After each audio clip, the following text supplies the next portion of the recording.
and jump into things? Sure.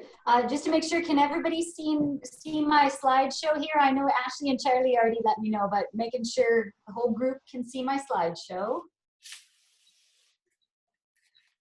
Should be working, right? Looks good to me. Perfect. So my name is Amy Schwartzbach. My title, I'm the Natural Resources Manager for the City of Durango. And what that means, I'm always intimidated when I hear my bosses introduce me, but I'm coming to terms with this. I oversee our mountain parks, Lake Night Horse, and our natural surface trails. So land acreage, that amounts to about 5,300 acres. The majority of that the city does own, but Lake Night Horse represents about 2,000 acres that we manage the recreation on, we don't actually own. In all those thousands of acres, we have a whole lot of forest stands.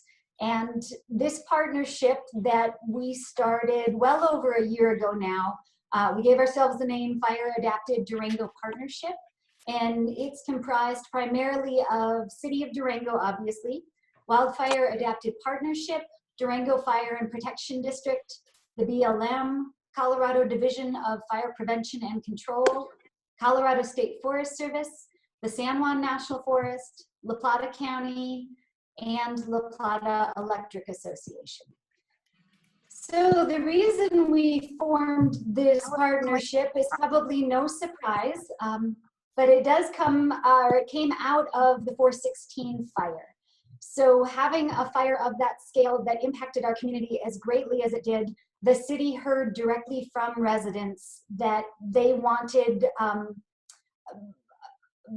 to see more fire mitigation happening than we had historically had, but also to really understand what steps would be taken in the future. So about that same time, there were several other large-scale collaboratives starting to form. I believe the county held a very large meeting. Unfortunately, I didn't attend that, but a couple of my coworkers did. And on the heels of that, we said, we need a partnership as well to address mitigation on our lands because we know we have some limitation in capacity, and the more you join as a partnership, the more beneficial and successful outcome you can have as a community. So sometime in about a year ago, this map started showing up around town, and our partnership jokingly calls it the red map. And so when we get Chief down somewhere, he likes to say that he's going to show up with that red map. What this tells me, and I'm sure tells all of you, is that we live in an area that has got a pretty serious risk of fires. When I look at this map, I know a lot of the property boundaries and which ones I'm associated with, and that puts a lot of pressure on me and motivates me to form collaborative efforts like we did in this partnership. What this map does not do is tell you exactly whose properties are out there and what is happening or what has happened to protect our community from catastrophic wildland fires. So this map starts to bring it down to a level that makes a lot of sense and ties our partnership together. The green is those acres that I mentioned our city owned. Lake Night Horse there is an olive green, and that belongs to the Bureau of Reclamation, as I mentioned. But then we get into our federal partners and our state partners, with Brown being the Bureau of Land Management, and BLM is our largest adjacent land manager. So no surprise why we called them into being a partner with us.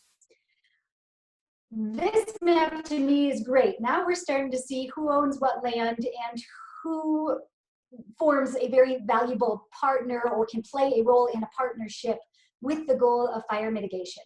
But now if we add another level of detail to that map and we start to look at Durango's fire history and fire mitigation history, I started learning what partners are doing what on their land and who brings what skills to the table, and then also where are we missing different treatments. So you'll see on most of the city lands here, the city has a long history of vegetation management within our properties. A lot of the method that we've been using, or methodology, has included cutting and piling, and then waiting until conditions are right, fuels are dry, and then contracting the burning of those piles. So a lot of folks are very familiar with seeing piles in Dalla Mountain Park or Twin Buttes.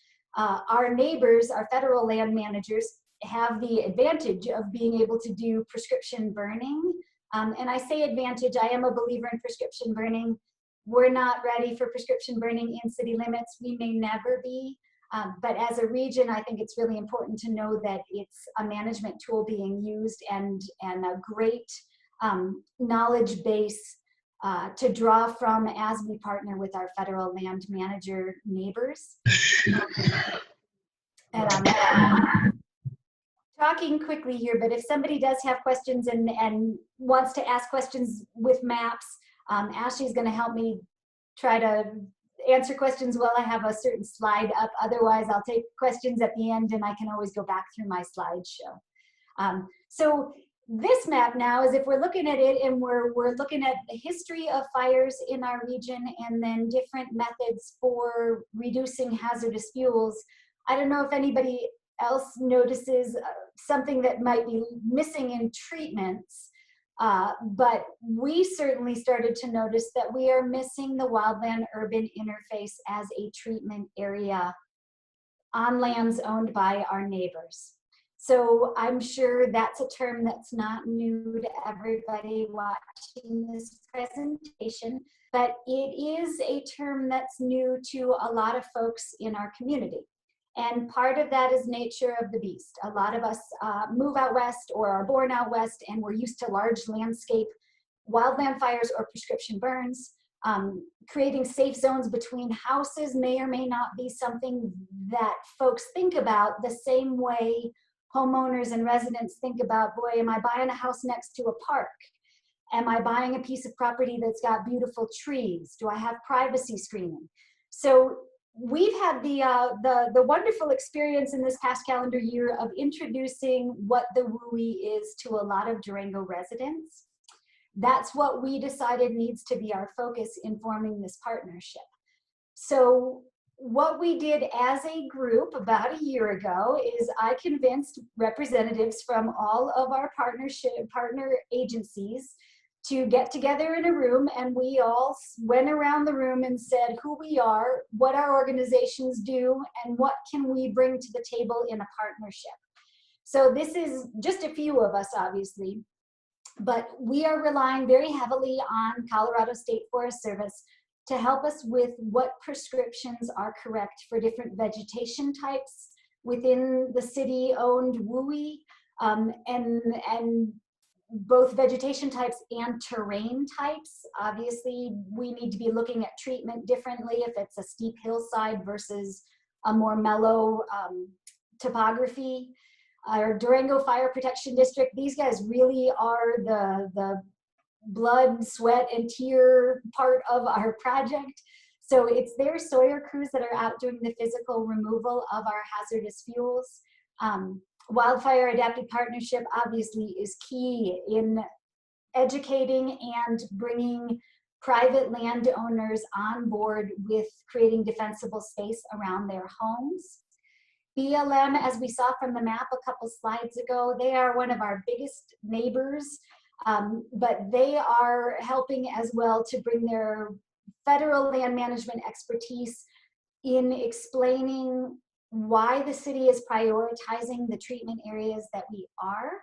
They are also helping a lot with modeling fire behavior across landscapes. And again, we're using that to decide what treatment areas need to have what extent of treatment and in what order as funding is available. And then my role, besides recruiting and staying on task with all of these partners, is also spearheading our public engagement education process, and it's me doing the heavy lifting to secure funding for this project. So when you look at that whole list, to me, that is not a list that I could take on solo, and certainly not something that the city could take on by ourselves. So when we mention this partnership, I can't thank our partners enough for all that they bring to the table, and really a driving force for forming a partnership rather than trying to do it all on our own. So back to that idea of a WUI. This map we made about a year ago again, and I made it in partnership with our BLM fire experts. And holy cow, did this intimidate me a year ago. 46 linear miles is a lot of terrain to cover. A lot of this acreage or this length of boundary between city-owned land and primarily privately owned land or privately owned parcels. You can't drive a vehicle in there. I guess that's our biggest hurdle really, is how to get in there and do mitigation. So we started with this map. It was part of our introduction to the community as to what a WUI, what our WUI for the City of Durango lands is. We have luckily been able to narrow this down in partnership with the BLM fire experts. And what we started to figure out is that the 46 miles are in fact a boundary line. Not all of these 46 miles are going to need the same level of treatment, and some of them may not need specific treatment as being WUI so much as vegetation management over time. So from this map, we identified our first two high priority areas. And the way we found this, or the way that we broke this methodology down, was to identify where our highest density of residential zones is, and then access so that we can get in there and have a great educational, successful treatment of two areas. Well, if it was more than two, we would have used two, but if I switch to these maps, you can see what I'm talking about with high density residential areas. The red line is what we have identified as our treatment zone. Obviously, again, green is city-owned land, and all these little orange parcels are just how many neighbors we have along our boundaries. So when I worked with the BLM fire experts, we started to narrow down what criteria we were looking for in our prioritization method. And our most important thing was, where do we have city-owned land where a fire could spread through vegetation directly to a parcel that has a house on it? That narrowed down that 46 miles to more like 6 miles, which made my day and made things a lot more tangible for a goal of, in the next few years, we are going to treat Durango's WUI. Some of the areas, and I don't mean that as a cop-out, so please don't take it that way. We have a lot of those boundary areas where the adjacent land is a federal partner or a partner that is doing other mitigation. We've got some areas that are along county roads or along our river and stream corridors. So we have a few areas that we were able to no longer classify as high priority WUI areas, but we're going to keep them on the back burner as we continue to work our way through our treatment areas. These first two areas really truly are the highest residential density districts for the city that back up to our mountain parks. The other thing that's key and why these two rose to the surface is the proximity of the actual house to the property line. So we have a few other areas in our WUI where there may be a high density of parcels, but the amount of vegetation where fire could spread that really poses the greatest risk to the residential structure itself, that vegetation is on private land. And so that's where, again, I can't thank Charlie Landsman enough for being present at all of our public engagement meetings. Charlie shows up on site and helps answer questions. And as we continue to work through our WUI, we're going to continue to educate the public on that. So these two areas are what we set the goal for initially. We are currently underway in the Sky Ridge subdivision. This red line is Power Line Trail for those of you who hike and bike in that park. It also has a ditch running along it, and the first 1,200 linear feet or so, maybe closer to 2,000, there's actually 2-track where utilities easements allow full-size vehicle access to the water tanks. So this was a great area for us to come together as a collaborative partnership and learn our treatment area and fine-tune our methods. What has happened since we started is a severe drought that had to send us back to the drawing board, and our initial thoughts that we could use an air curtain burner quickly turned to it's too dry. So what we've learned is you're always learning, and what I have also learned is how darn important all of our partners are. So almost this entire stretch along the Horse Gulch boundary has been manually cut. The fuels have been primarily removed, or the first 2,000 feet were removed with dump truck and track hoe. The next 1,500 feet or so has been chipped, and we broadcast the chips on the uphill side, and we're down to about the last 1,000 linear feet and still working through our methodology so that we don't do damage to the trail system out there and the ditch that's out there. So it will likely be broadcast chipping as well. And then over end, we're still working through some of the methods there and hope to be starting that probably in the next month. Well, it may be 2 months out on starting the over end project.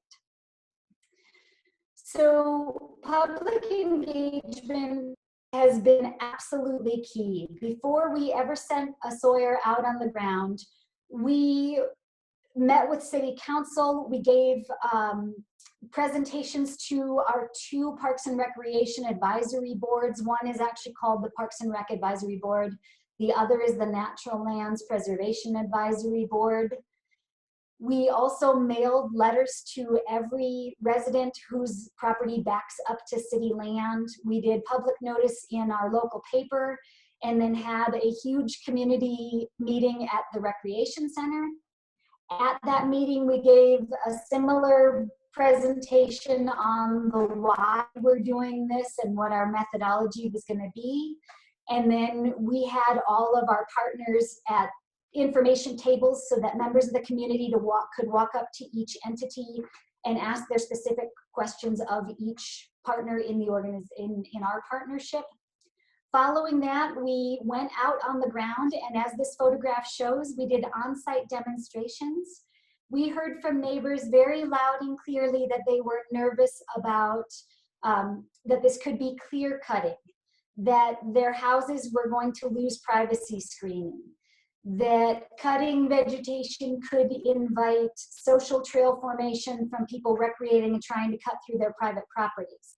We heard very valid concerns about erosion control, weed infestation, and also the concern that cutting vegetation would also open areas where maybe homeless camping would be enticing. So our on-site demonstration, in the photo, the person wearing that orange vest, that's Mark Lovall, our Colorado State Forester. You can see some flagging up on the hillside. And what we did was we used 2 different colors of flagging, and we tried our best to indicate what would stay and what would go. And we walked through a section of our linear treatment area, and Mark explained how we are selectively thinning to reduce the risk of catastrophic wildfire in city limits, while leaving a good, diverse mosaic of vegetation types and wildlife habitat. And then we also demonstrated to folks how the Sawyer crews would move right behind their houses and selectively thin so that we leave privacy screening as best we can. Because we certainly, our neighbors are part of everything. Being a Durango resident and living near these mountain parks is a wonderful asset. We wanted to make sure everybody understood the goal here is not to make you feel like you're living in a fishbowl because of the fire mitigation treatment. So on the heels of the recreation center meeting and these on-site demonstrations, it was not hard at all to recruit a neighborhood ambassador for each of our treatment areas. Those neighborhood ambassadors have just been wonderful. We haven't started putting our overend ambassador to work yet because we haven't started treatment over there. But over at Horse Gulch, I send emails to our ambassador on a weekly, if not weekly, every other week, to give them the lowdown on what days the Sawyer crews will be out. If the Sawyer crews have had to leave to respond to emergency response to wildland fires somewhere else, and we know there's going to be a break, we let the neighbors know. And then what that neighborhood ambassador also helps do is he's well versed in the project also. So this way, nobody, any neighbor with questions isn't feeling like they're going unanswered if I'm busy or away from my desk or juggling too many other things. So I funnel information through our ambassador to distribute to the neighbors. He also helps respond very quickly to answer questions if necessary. So that's been very key in gaining support and keeping confidence among the private neighbors who are directly adjacent to our treatment area. Again, the methodology has been so important that we rely on Colorado State Forest Service to make sure we're doing this right. And when I say doing it right, it is to make sure that the result is a healthy forest stand. These great photos actually came from Charlie, so I believe these were Wildfire Adapted Partnership projects. But showing this to our community and our decision makers has been really, really important. For folks who have not seen fire mitigation done right behind a house, I 100% understand the concern that they're going to see clear cutting and everybody is going to be looking in their kitchen window while they mountain bike right past their house. So these photos show us a good example of what selective thinning looks like. And then of course, each time I do public engagement, I make sure I share our partners' logos. One, to give them credit, and two, to remind the community that if you question any one organization's knowledge or capacity, this partnership is not any one entity operating and making decisions alone. We are working as a very unified group and a lot of expertise. So if one of us doesn't have the answer, then we quickly call our partners at the BLM or at the San Juan National Forest. Whether it's a question on methodology or it's searching out equipment, and I'll get to that here in just a second. So this slide has been great for us to use in our presentations. Again, this is probably not new to you guys, but where Wildfire Adapted Partnership comes in as such a key player for us in this is, as we've been doing public engagement, we have certainly been asked by private landowners, is the city going to treat and reduce fuels on their land? And we are not. But what this partnership is allowing us to do is add to education in city limits of what the responsibility of the private landowners are. Charlie, if you want to chime in, do you have a sense of how many folks have contacted as a result of our project? You know, it's hard to say. It really kind of at the beginning, most of the people were really interested right when the project was getting started. I know that we have a number of properties that were treated because this project was happening, especially on kind of the ends, which was nice because we got to almost extend out this fuel break because some people who weren't even necessarily directly adjacent to this, but kind of on one end, did some treatment work for a little bit further. So it really ended up extending out the length of that protection. But yeah, quite a few landowners wanted to have me out and get the advice on not only the fuels aspect, but also, as a lot of people on this call know, the ember ignition risk. And so that's another point is fuels reduction is only one part about protecting homes from wildfire. There's also that ember risk, and this is going to help with that somewhat by allowing those firefighters to be more in those areas and safer in those areas, but also it's still important for those homeowners to make sure that they're reducing that ember risk to their structure themselves. Yes, thank you, Charlie. And you just made me think of something that I should call out too. We, the goal of our treatment along the WUI is to provide a safer access for wildland firefighters to get in and protect our community. What we are being very transparent with our community on, this is not intended to be a full-blown fire break. We are not bulldozing a line of bare dirt. We are hoping to create a safe access for firefighters. We're hoping to create a zone where, should a fire start either on the private side of the fence or on city, that flame lengths would drop and hopefully not creep beyond where we're creating this zone. And then the city will continue its vegetation management on the interior. But our history as a land manager has really focused on vegetation management on the interior of our parks.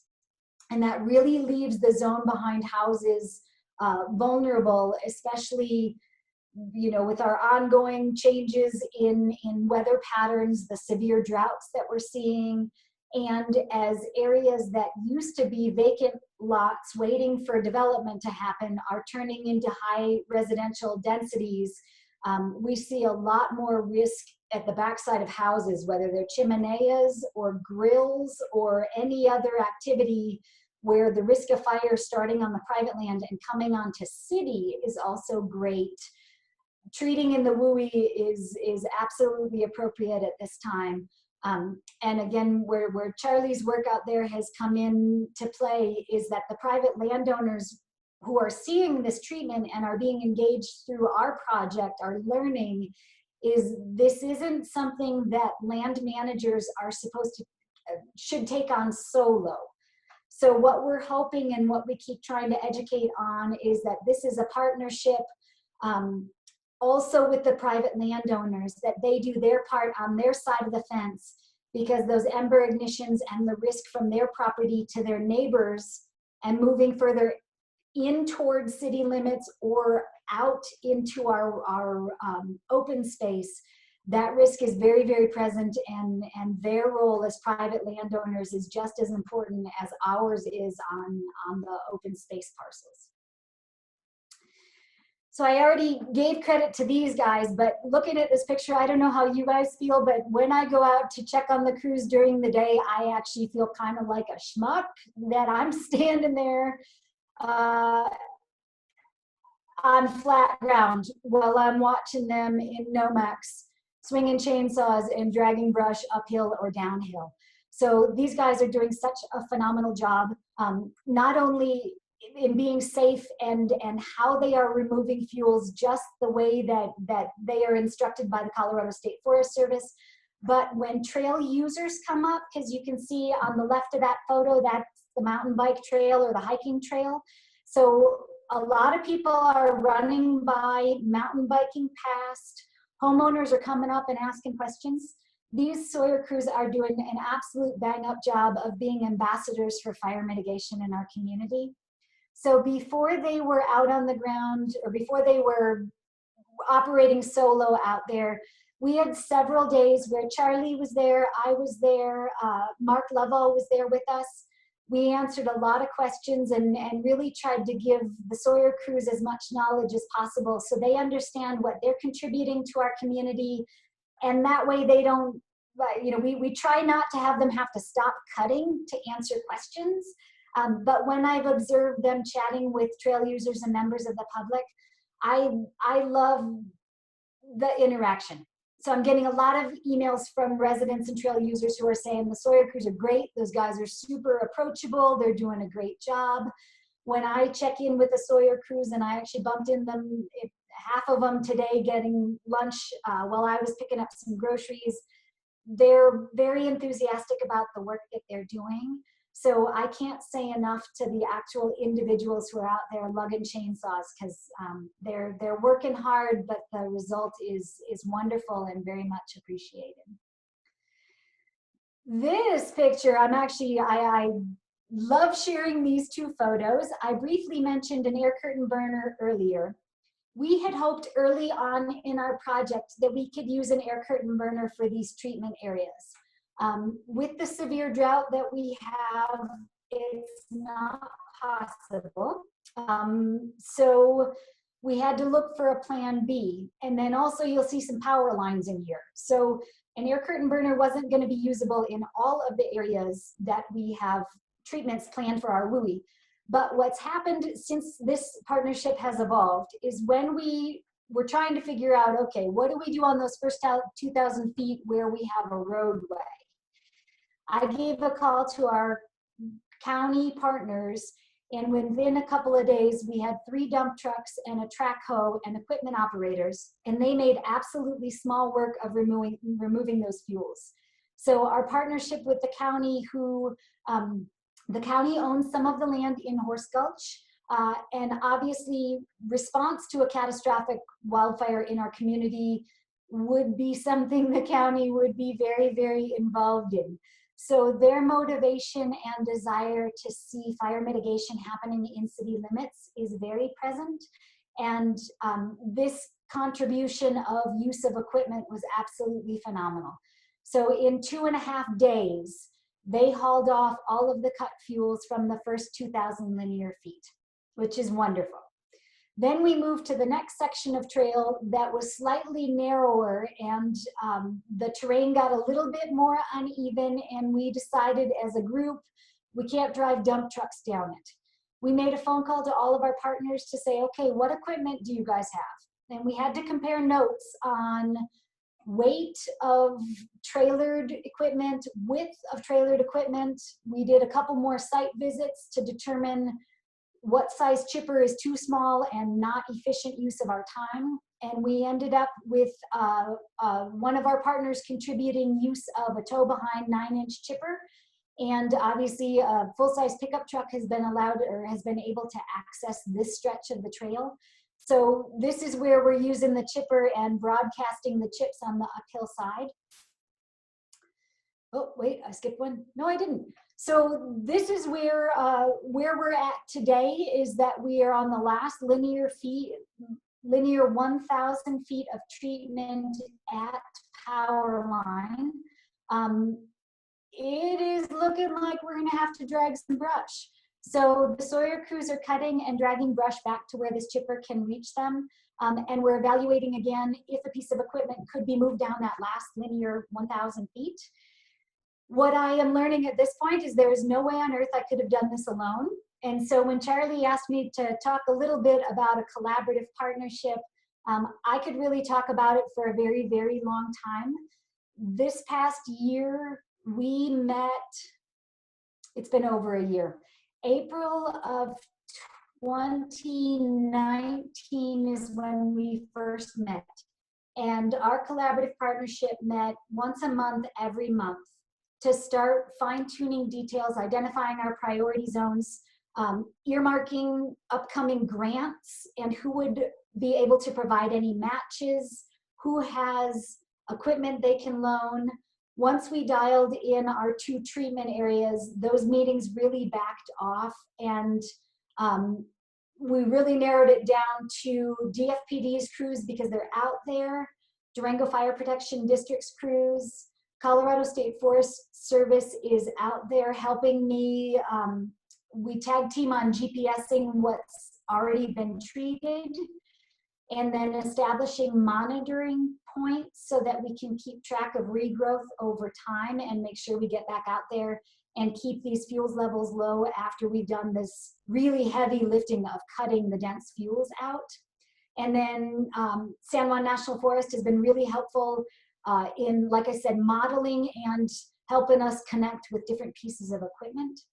So at this point, like I said, we're still in the planning phases of overend. And so until I have those finalized, I should probably just stop with where we're at with power line. And now if anybody has questions you want to ask, I am happy to answer any questions. I have a question. Sure. Are your cutting crews city employees, or are you using a private contractor? They are Durango Fire Protection District and Colorado Division of Fire Prevention and Control. In the future, I should point out, so that is, it's worked out really great, their expertise, and of course, seeing big red fire trucks is something that is a very secure feeling for our neighbors. So for this phase 1 in year 1 of our treatment, working with fire response Sawyer crews has been phenomenal. What we've also learned is when they get called to fires, say in Oregon, then we have a break in our treatment happening in the timeline that we planned on. So as a partnership, we are starting to look at some of our future treatment areas. We may be bidding it out to private contractors, and that's to make sure we don't drain fire response resources and capacity, but also that we're getting the right teams for the right areas. So future is still to be determined on who the actual Sawyer crews will be.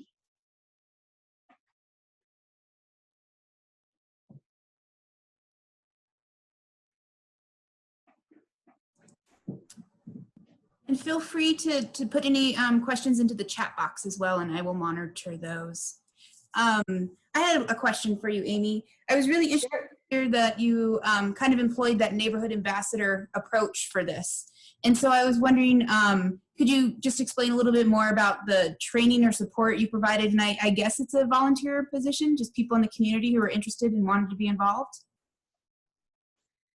Yes. So kind of stole the name from you, Ashley,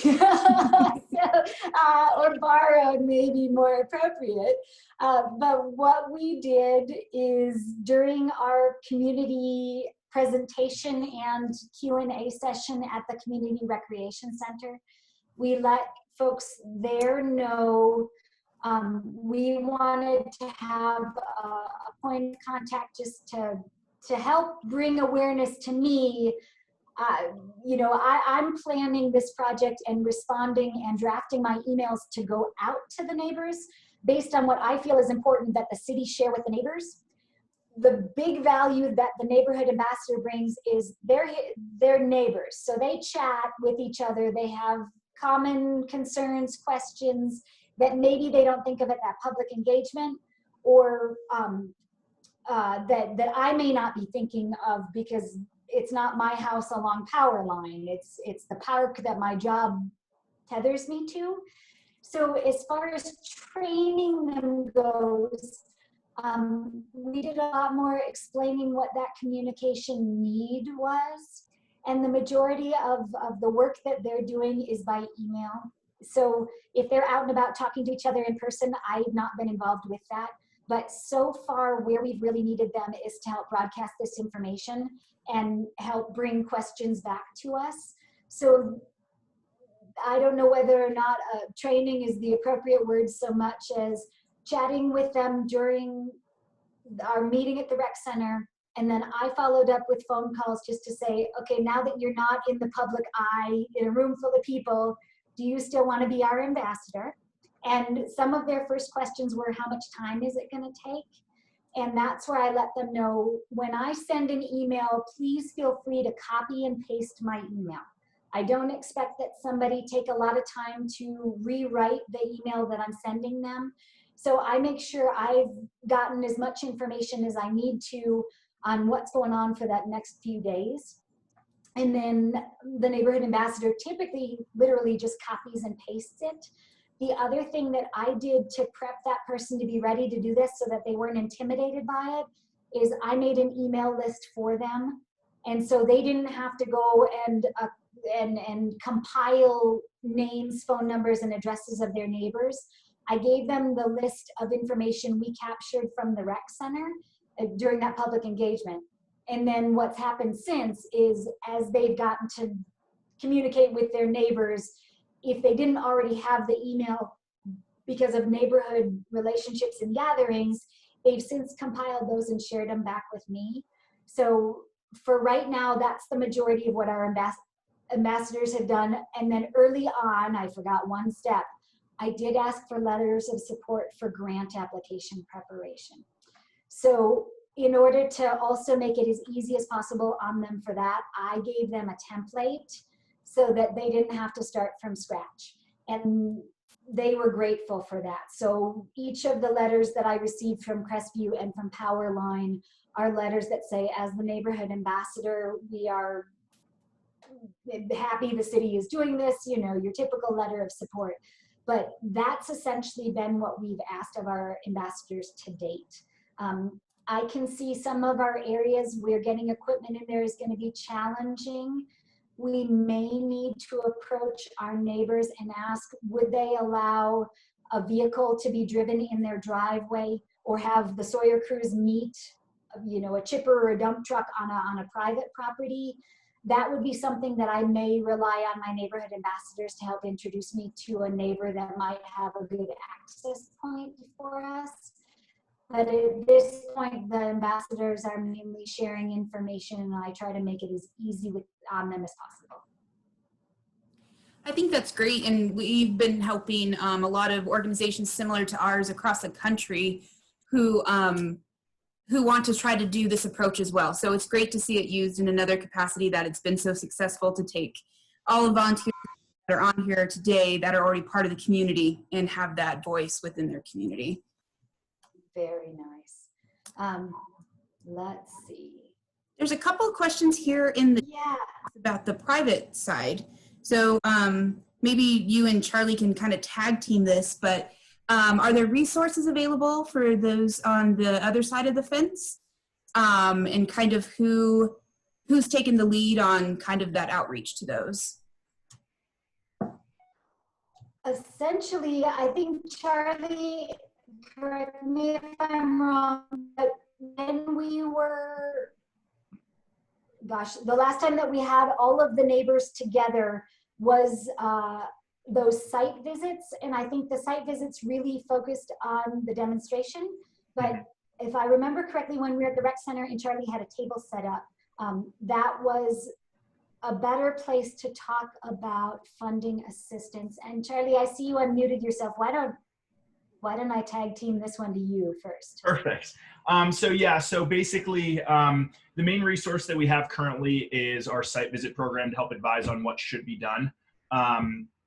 We, as I mentioned kind of at the beginning of the presentation or in the announcement section, we are closing that program down relatively soon. People still can reach out to me if they really want to get something done. I want to make sure that that's available to them, but we are just slowing down really our field season. So feel free to share my email address, clandsman@wildfireadapted.org, with anybody that you know in those areas who is interested, and I'm sure I can make something happen.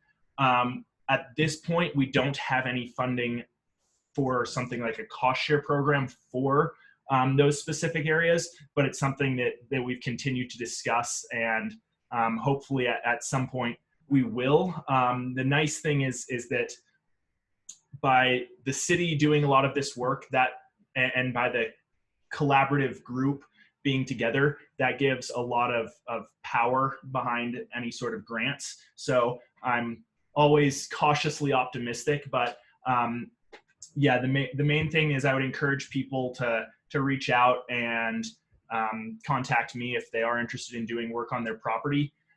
From what I've seen in those areas, most of the work is going to be Gamble Oak work, not necessarily really technical, heavy tree work. So the nice thing there is it's somewhat manageable for kind of the average homeowner to go out with even a pair of loppers or a sawzall or a chainsaw if they're comfortable with that, and start doing some of that mitigation work and really start working on that zone 1, zone 2 type stuff around their house. So it's not nearly as technical as a lot of the projects we work on where you're dropping, a 100-foot ponderosa close to a home. So basically, if you have people who are interested in getting some work done or just want some information, have them reach out to me, and I would be happy to come out, walk through their property with them, do one of those site assessments, and advise on some of those ways they can kind of get started with that work without that funding necessarily available.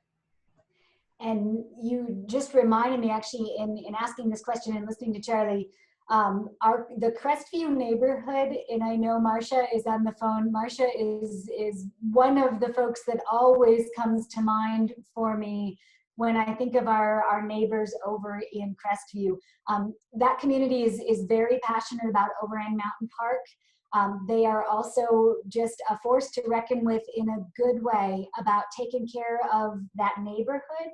So when we had our site visit out at Crestview Ditch, we heard from a few of those neighbors that they may want to volunteer with each other to help each other thin fuels on the private side of the fence. So it's, I have that in my notes when we're ready to start working over at Crestview and we engage that community again, is to see if our neighborhood ambassador on that side of town would like to rekindle that conversation with the neighbors and find out if some of the folks who live over there really are willing to volunteer on each other's land and bring lots and help neighbors thin fuels. Will anyone be engaging with private landowners? So that is part of our public engagement and why we are physically mailing letters to everyone who backs up to city. And then we've done press releases in the Herald and really trying to encourage as many folks as possible to come when we give these presentations. So the slide that I showed, and I can go back up to it, this slide, when we showed it to City Council, Charlie stole the show, talking to City Council on public, on the Durango TV, that it's really the private landowner's responsibility, whether you back up to city or not, to create that defensible space around your home. And kind of as a give back to the community, that's each one of us that live here taking care of our property so that we are safe and our neighbors are safe. So this slide is in all of my presentations, and then obviously connecting folks to Charlie every chance we get to snag him and have him where neighbors are there. Since starting this project, and I saw Allison in this list as well, I went to our streets department, and I'm trying to work a little bit across departments in the city to make sure that when we do things like our spring cleanup, residents in city limits with their utility bills pay for that service. And during spring and fall cleanup, you can put brush on the curb. And so I've now got permission to have a blurb in every mailer that gets mailed to every mailbox in Durango city limits.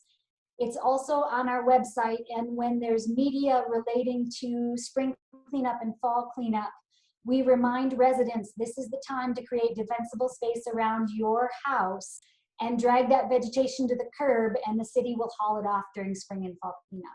So those are the steps we're trying to work on with private landowners to be creating defensible space on their property. Marcia put a question in here. We have an email.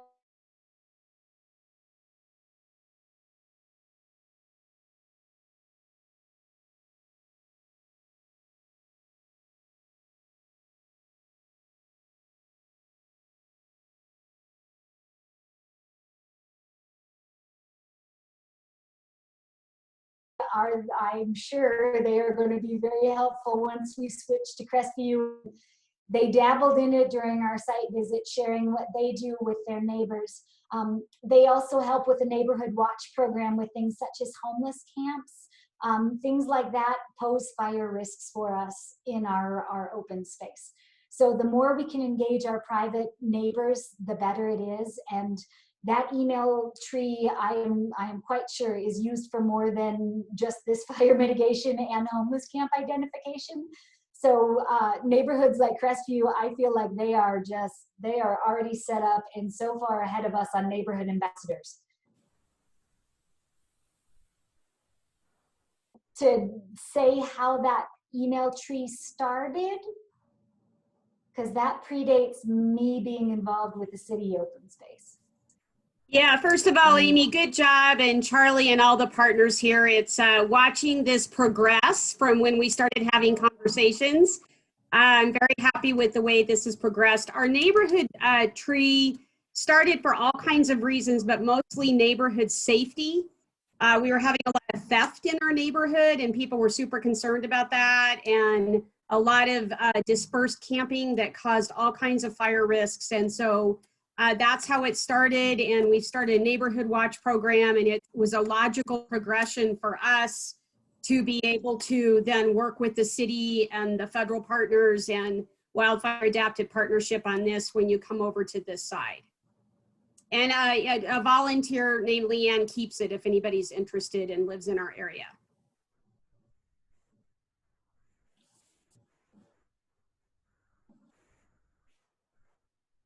The other question that we had here was about grants. Charlie, thank you for mentioning the Colorado State Forest Service grant. Other grants that I've been pursuing and that I'm thrilled with, the BLM also has a grant that is specific to WUI treat. Well, I guess maybe not specific to, but encourages WUI treatment. We are hoping any day now for the award of that grant to come our way. So the BLM has resources, obviously, that ebb and flow each year with fiscal budgeting. Great Outdoors Colorado, so GOCO, has got a couple of grant opportunities. In order to qualify for a GOCO grant, they have restrictions on their website, and that's goco.org. I know municipalities can apply, land trusts can apply, and I definitely want to put a plug in here for La Plata Open Space Conservancy in our region, as well as Montezuma Land Conservancy over in Montezuma County.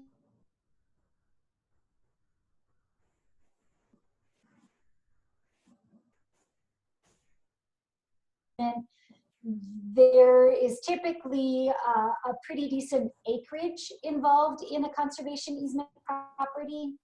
So LPOSC has a history of pursuing grant opportunities for their conservation easement landowners. It may be that either a neighborhood or a municipality or a fire protection district could partner with either of those land trusts to apply for a GOCO grant. So keep that one on your radar. GOCO also has grants for the youth crews to get out, and they do encourage fire mitigation projects for those youth crews. So again, the applications typically have to come from a municipality or a land trust, but that is something where you know, the town of Bayfield or Cortez or any municipality could apply for those funds and work on fire mitigation primarily on their land. Although I have seen GOCO be supportive of some adjacent properties, especially if those properties are conservation easements. So those two come to mind as BLM and GOCO, in addition to the Colorado State Forest Service, are where I've seen really great opportunities in these past couple of years. Ashley just, and I'm so sorry, Ashley, I'm long overdue to send you an email on is it FEMA? Is that?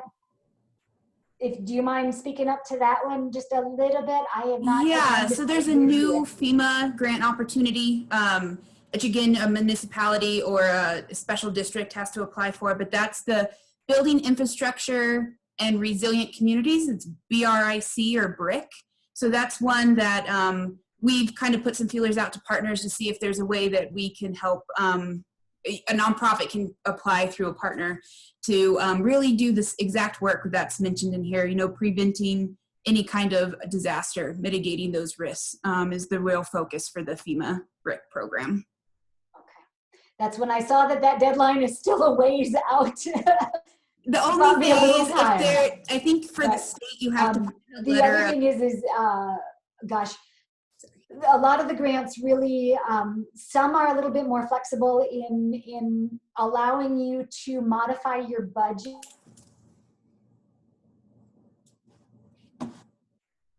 Partnership. Oh.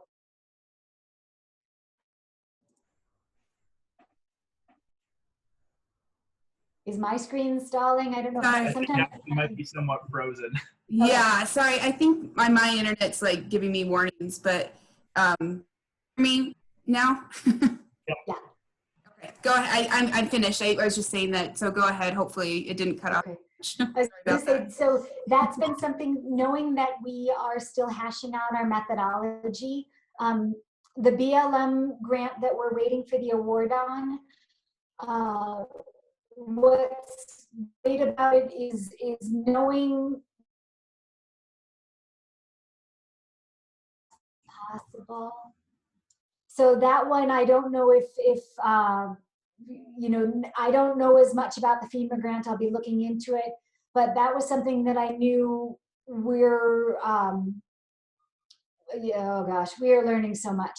So we started cutting, wow, the summer is flying by. Ashley and I spoke about this earlier. So I had a little bit of a mind freeze that coronavirus made things incredibly interesting for us. So our hope had been that we could get the Sawyer crews out back in March, which obviously didn't happen. And then Durango Fire Protection District and Division of Fire Prevention and Control, they couldn't onboard their Sawyer crews that would require bunk housing, and they could not put them all through group training. So there were delays in when we actually started our project. And then as the drought picked up, I already mentioned that the air curtain burner we purchased with the Colorado State Forest Service grant was not able to be used due to the severe drought. We had, at the time, the Sawyer crews were available after COVID. So I've had to go back to the BLM already twice this summer to explain to them why we need to move some of our line items around in our grant budget for that application, because all of a sudden we couldn't use the air curtain burner due to the drought. And then when we needed funding to be available was dependent on when the Sawyer crews were able to be hired and actually on the job. So if you're not familiar with grant applications, that's something that really rises to the top for me now as I continue to look for grant funding to support our projects, is to really understand going in, if our treatment has to be a slight moving target, can I modify a budget over the course of that grant? And I say that, I don't mean to sound like I'm waffling here. I envy my federal land management partners when I'm in meetings with the San Juan National Forest and the BLM and CPW, and they're talking about broadcast burning and mastication, and they are mentioning things like $2,000 an acre for treatment, and I'm saying things like $10,000 an acre for manual thinning and removal. Treatment in the WUI around high density residential areas and under power lines is a whole other animal. So I am yet to find another land manager that has a really good, solid example, just like what we are doing. What I'm finding is I reach out to other folks and they say, whoa, we haven't started there yet. We're still doing mastication and thinning on the interior. Let us know how it goes. Or I talk to neighborhoods like Falls Creek, and it's wonderful, but again, the treatment that they're doing is different. And when Charlie mentioned falling 100-foot trees, we don't have a 100-foot tree in our first few phases of our treatment, but boy, do we have Gamble's Oak. So a little bit on that grant cycle, some of the grant applications require that you use the cut fuels for whether it's a revenue generator, or a lot of them do have that as a goal. I think Colorado State Forest Service for sure. I was intimidated by that because all the research I've done, I can't find anybody who wants to take really small diameter Gamble Oak off my hands. So there are a couple of timber industry companies that are starting, and they're making fiber board and press board, but they're not out gathering our Gamble's Oak from us yet. So I did learn that Colorado State Forest Service, if you can use any as firewood, that would meet that criteria on the grant application. But initially I was really intimidated to even apply for those grants because we have no large diameter wood that lumber yards or firewood sales or anything we're actually going to account for. So again, I'm learning a lot through this process. If I'll go back to this last slide, and Charlie and Ashley have my contact information.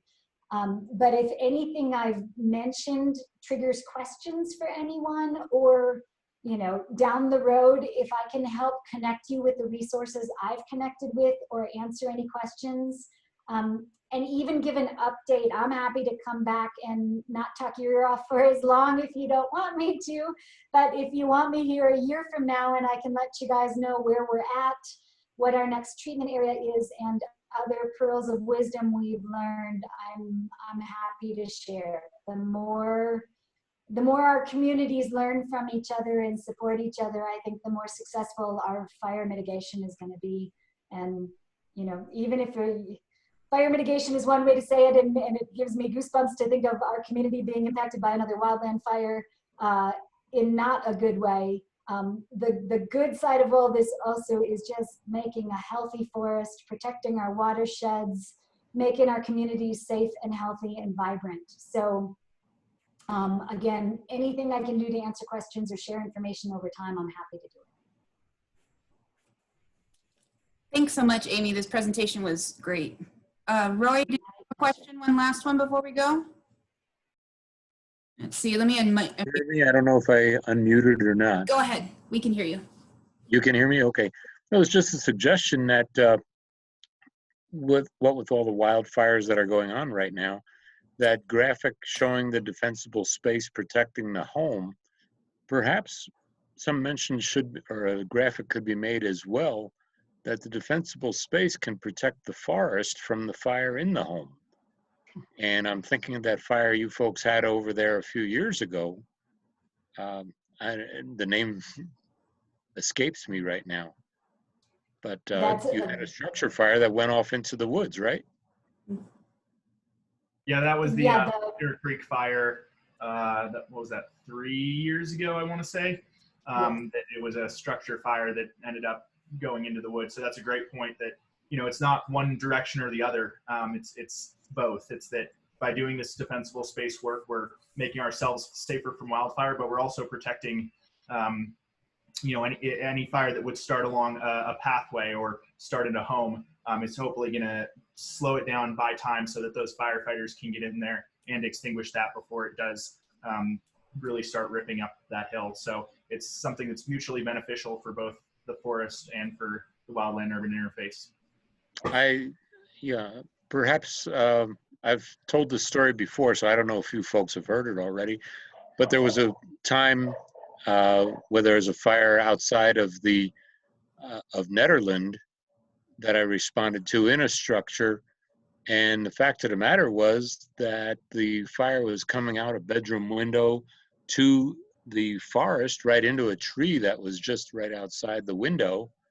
And the fact of the matter is I was putting out that fire in the tree before worrying about the house, because as I saw it, there's a greater chance of a forest fire than worrying about the single house.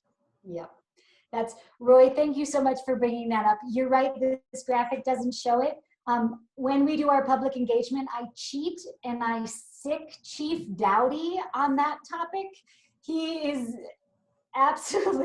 he's so good at reminding our community that fires go both ways. So he is very loud and clear with city councilors, with community members, with neighbors. We're protecting you from the forest and the forest from you, folks. So not everybody wants to hear that coming from me, the city employee who's maybe, you know, not as intimidating as Chief Dowdy, but when he rolls up in his big red truck and he's got his uniform on and he says fires go both ways, folks, we both have to work together, his voice is definitely being heard. So I'll let him know. Maybe what we need is a character of Chief Dowdy standing on the property line and pointing both ways. So you're inspiring me to see how else we can beef up this educational program. Thank you.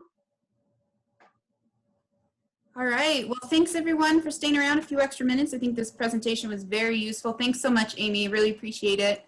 Sure. All right, everyone, have a good evening and we'll talk to you soon. Bye, all. Bye.